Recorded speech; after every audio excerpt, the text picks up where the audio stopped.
तो जब से इजराइल और ईरान के बीच जंग की शुरुआत हुई है, तब से इंडिया का टेंशन बढ़ना शुरू हो गया है, क्योंकि देखा जाए तो ईरान दुनिया भर में कच्चे तेलों को सबसे ज्यादा निर्यातक देश है। और अब यह खबर निकल कर आ रही है, इजराइल और ईरान जंग की वजह से इंडियन ऑयल सिक्योरिटी के ऊपर एक बहुत बड़ा खतरा मंडरा रहा है। तो दोस्तों, जरा आप सोचिए, अगर भारत से 3000 किलोमीटर दूर स्थित अरब देश ईरान और इजराइल के बीच चल रही जंग और भी ज्यादा भयंकर मोड़ ले लेता है, तो इससे भारत पर क्या असर पड़ने वाला। अब आपके मन में यही चल रहा होगा कि इससे भारत के ऊपर कोई असर नहीं पड़ेगा, लेकिन देखा जाए तो असल में मिडिल ईस्ट में चल रहे इस जंग की वजह से भारत की सुरक्षा और इकोनॉमी दोनों पर गहरी संकट पड़ सकती है। और जब से इसके बारे में ईरान को मालूम पड़ा है कि हमारे और इजराइल के बीच शुरू हुई जंग की वजह से इंडियन ऑयल के ऊपर सीधे सीधे असर पड़ रहा है, तब से ईरान चाह रहा है कि चलो अब इंडिया को भी इस युद्ध में शामिल कर लेते हैं। और अब यह खबर निकल कर आ रही है कि भारत के द्वारा अपने नौसेना के 3 युद्धपोत को ईरान के बंदरगाह पर भेज दिया है और अब इंडिया बहुत जल्द कुछ बड़ा एक्शन भी ले सकता है। लेकिन हैरान करने वाली बात यह है कि इस जंग की वजह से भारत की ऑयल सिक्योरिटी पर कौन सी आफत टूट पड़ी है, क्योंकि भारत ने अपने 3 युद्धपोत को ईरान की तरफ मोड़ दिया है। और क्या इस चल रहे खाड़ी युद्ध में भारत ने हिस्सा लेने का प्लान बना लिया है? आखिर में पूरी अपडेट क्या है, चलिए इस वीडियो में पूरी गहराई से समझते हैं। लेकिन आगे बढ़ने से पहले आप कमेंट करके बता दीजिए कि ईरान और इजराइल के इस जंग में भारत को किसका साथ देना चाहिए, और वीडियो को लाइक करके चैनल सब्सक्राइब कर ले। ये आपके लिए 1 सेकंड का काम है, लेकिन हमारे लिए बहुत बड़ी उपलब्धि है। दरअसल पिछले 1 साल से इजराइल मिडिल ईस्ट में फिलिस्तीन के खिलाफ जंग लड़ रहा है, और इसी बीच ईरान के द्वारा गाजा से लेकर लेबनान की उग्रवादी संगठन को ट्रक भर भर कर हथियार की सप्लाई कर रहा था,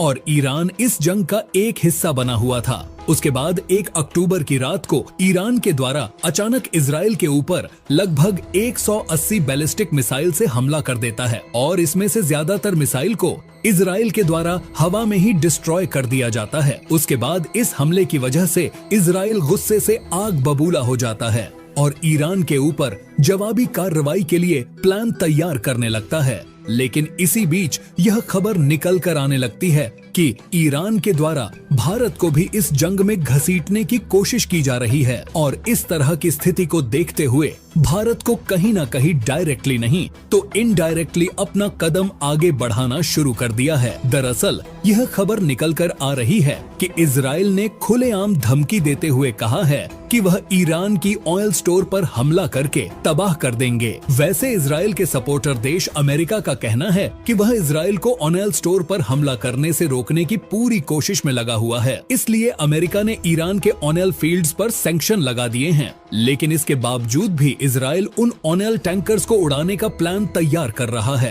ताकि ईरान का ऑयल सेक्टर पूरी तरह से बर्बाद हो जाए और ईरान की इकोनॉमी को इतनी भयंकर झटका लगे कि वह फिर कभी इजराइल से पंगा लेने के बारे में सपने में भी न सोच सके। हालांकि जानकारी के लिए आपको बता दें कि इजराइल और ईरान के जंग की वजह से इसका असर भारत के ऊपर दिखता हुआ नजर आ रहा है। और देखा जाए तो अभी के टाइम में भारत रिफाइंड पेट्रोलियम प्रोडक्ट के मामले में सबसे बड़े निर्यातक में से एक है। हालांकि जब से रूस और यूक्रेन के बीच जंग शुरू हुआ है, तब से भारत के द्वारा ज्यादातर कच्चे तेल सिर्फ रूस से ही खरीद रहा है। लेकिन रूस के अलावा भी भारत के द्वारा ईरान और कुछ अन्य खाड़ी देशों से भी कच्चा तेल खरीदा जाता है। और हैरान करने वाली बात यह है कि अगर ईरान की ऑयल फैसिलिटी पर हमला होता है, तो इसका सीधा सीधा असर भारत के आयात और निर्यात पर पड़ेगा, क्योंकि देखा जाए तो भारत कच्चे तेल से पेट्रोल और डीजल को निकालकर न सिर्फ अपनी जरूरतों को पूरा करता है,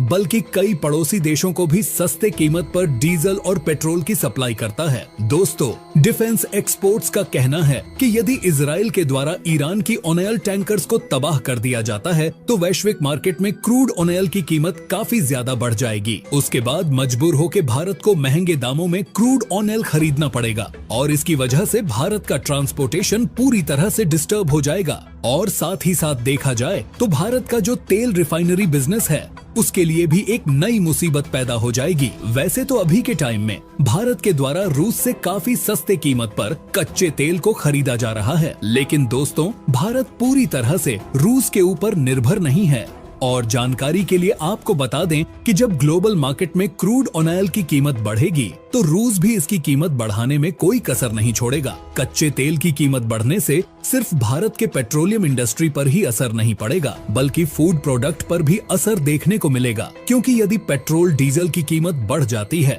तो इसकी वजह से ट्रांसपोर्टेशन कॉस्ट भी बढ़ जाएगी, जिससे हर चीज का कीमत बढ़ जाएगा। यानी कि दोस्तों, यहाँ पर साफ साफ समझने वाली बात यह है कि अगर इजराइल के द्वारा ईरान के ऑयल स्टोर पर हमला करके तबाह कर दिया जाता है तो इससे भारत की ऑयल इंडस्ट्री पर तो असर पड़ेगा ही, साथ ही साथ भारत की इकोनॉमी पर काफी ज्यादा असर पड़ने वाली है और महंगाई भी आसमान पर पहुंच जाएगी। इन्हीं सब टेंशन की वजह से भारत के द्वारा तुरंत 3 युद्धपोत को ईरान की तरफ भेज दिया था, जिसमें कि ICGS वीरा INS टियर INS सार्दोया शामिल है। वैसे जानकारी के लिए आपको बता दें कि भारत ने न सिर्फ अपनी ऑयल सप्लाई की सिक्योरिटी बढ़ाने के लिए इन 3 युद्धपोत को भेजा है, बल्कि भारत के विदेश मंत्री एस जयशंकर ने ईरान और इजराइल के बीच चल रहे जंग को भी खत्म करने का ऑफर दे दिया है। वैसे ईरान भी यही चाहता है कि जहां तक हो इस तनाव में भारत की मदद करे, क्योंकि अभी के टाइम में भारत का रिलेशन ईरान के साथ काफी अच्छे हैं और इजराइल के साथ भी अच्छे हैं। दोस्तों, देखा जाए तो ईरान दुनिया का एक बहुत बड़ा क्रूड ऑयल सप्लायर देश है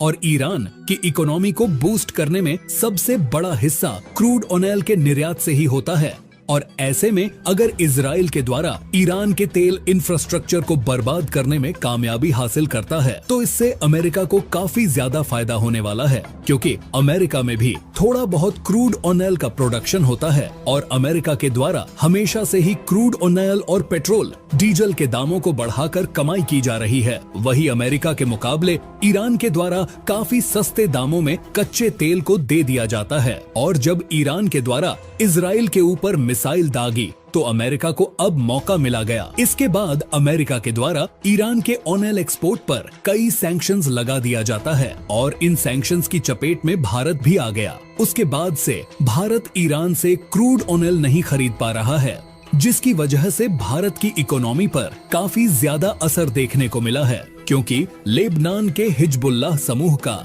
यमन के हूती विद्रोही के साथ काफी गहरा रिश्ता है। इसलिए हिजबुल्लाह के कहने पर हूती विद्रोहियों ने लाल सागर में कई जहाजों पर हमला कर चुके हैं और इसमें भारत के भी जहाज शामिल हैं। बस इन्हीं हाईजैक्स की वजह से भारत को मिडिल ईस्ट और यूरोप के साथ बिजनेस करने में काफी परेशानियों का सामना करना पड़ रहा है और इन्हीं सब वजह से भारत को अपने इकोनॉमिक कॉरिडोर्स में माल सप्लाई करने के लिए काफी लंबे रूट्स लेने पड़ रहे हैं, जिससे शिपिंग कॉस्ट बढ़ रही है। वैसे आपको क्या लगता है, अगर ईरान और इजराइल के बीच आगे भी जंग जारी रहता है तो इंडिया किसका साथ देगा? अपनी राय कमेंट करके जरूर बताइएगा। अब मिलते हैं एक नए टॉपिक के साथ अगले वीडियो में, तब तक के लिए जय हिंद।